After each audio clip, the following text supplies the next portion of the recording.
Well, it's the season of getting engaged, and I actually just had a brother-in-law that just got engaged. Everyone's planning for their summer weddings, and a lot of times people don't know when they should be how far out they should be planning their cakes. This morning we have Paula Ames with us, once again, our cake guru, to talk a little bit about cakes when you should be planning, and then a fun little recipe for a yummy cake. Right. So, you know, you really need to be planning, especially if you don't want your aunt to make your wedding cake. You really need, or me, or Haley.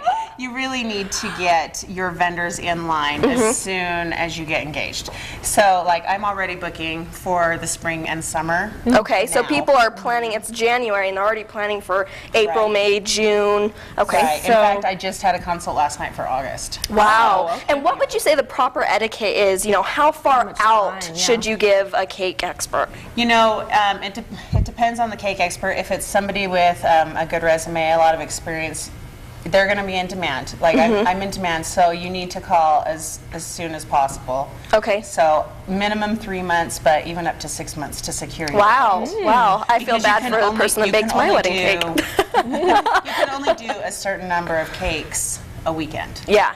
Definitely. So. Okay, so let's talk a little bit about this cake that you brought. It is just so cute. Tell us what kind it is. And this is a new flavor that we're trying out. I'm going to try it out on you guys. It's pistachio cake. I like being the taste tester. I have never been disappointed. I will tell you that. It's a pistachio cake, and then it's a banana pineapple cream filling.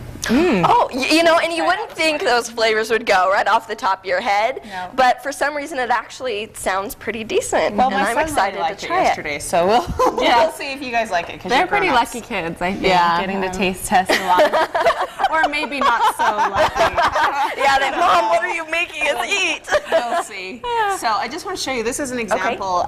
This is a dummy cake. But this is beautiful. This is, thank you. These are all sugar Maybe flowers. we shouldn't scoot it over here. These flowers on here are made out of fondant or gum paste. It's amazing. And each petal is rolled by hand, and then they are dusted, or they're painted each petal by hand. So, you know, and any flower can be done. So, you know. So when a couple comes into your home and they're, you know, wanting something, I mean, so many different styles out there. What, do you help them condense it down to one little area and then go from there and build up, or how does it work? I do.